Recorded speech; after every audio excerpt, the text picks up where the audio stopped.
Banks, they control the flow of money, shape the destinies of nations, and touch every single life on this planet. But banking didn't start with sleek glass towers or fancy credit cards. It didn't begin with digital transactions or stock market tickers.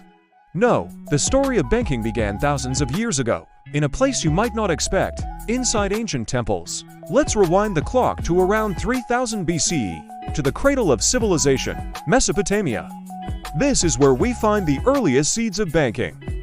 The magnificent temples and grand palaces weren't just places of worship or rule, they were the most secure buildings around. So, people started storing their valuables, their grain, precious metals like silver, and other goods. But it didn't stop at storage. Priests and palace officials began to act as lenders. They would loan out these stored assets to farmers and merchants who needed capital. And how did they keep track of it all? On simple clay tablets. These tablets were the world's first financial records, meticulously detailing loans, calculating interest, and marking repayments. Mesopotamia didn't just give us writing and cities, it gave us bookkeeping. Now, let's journey west to the land of the pharaohs, ancient Egypt. Here, the economy revolved around a single, vital resource, grain. The Egyptians developed a sophisticated state-run system of grain banks. During the abundant harvest season, farmers would deposit their surplus grain into these centralized storehouses. In return, they received a receipt, a kind of early deposit slip. When leaner times came, or when they needed to pay taxes, they could withdraw their grain. This system was genius.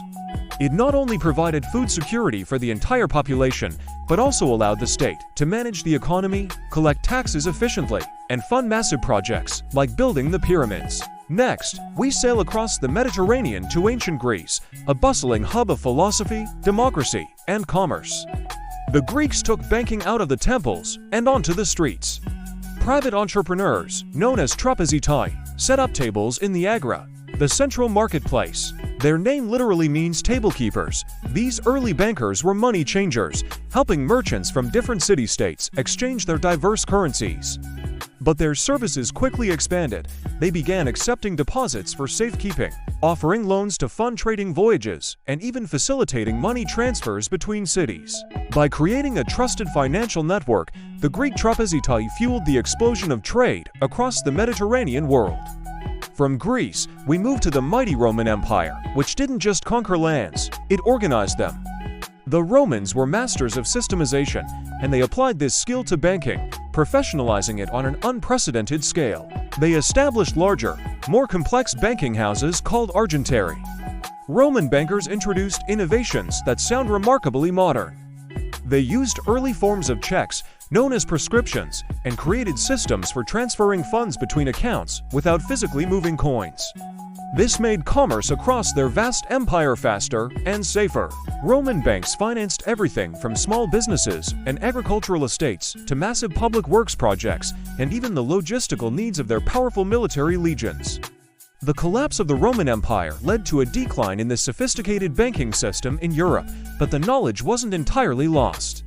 As Europe entered the Dark Ages, a new light was dawning in the East. During the Islamic Golden Age, from the 8th to the 13th centuries, a vibrant and ethical financial system flourished. Merchants in cities like Baghdad, Cairo, and Damascus developed incredibly advanced commercial instruments. They pioneered the use of the sack, which is the origin of our modern word check. This was a written order to pay an amount of money from an account, allowing traders to conduct business across vast distances without carrying heavy bags of gold. They also developed complex business partnerships and credit systems. Crucially, this system operated under ethical principles that prohibited charging interest, focusing instead on risk-sharing and fair trade. Many of these ideas would later find their way back into Europe, influencing the future of global finance. From the grain stores of Egypt to the trading tables of Greece and the financial innovations of the Islamic world, the foundations of banking were laid. Each civilization added a new layer, a new idea, a new system. But this was just the beginning. The biggest financial revolutions were yet to come, revolutions that would be forged in the fires of the Renaissance and the Industrial Age. Join us in Part 2 as we explore how medieval moneylenders, Italian banking families, and the birth of nations created the modern banking system we know today. You won't want to miss it. Thanks for watching. And don't forget to like and subscribe for more.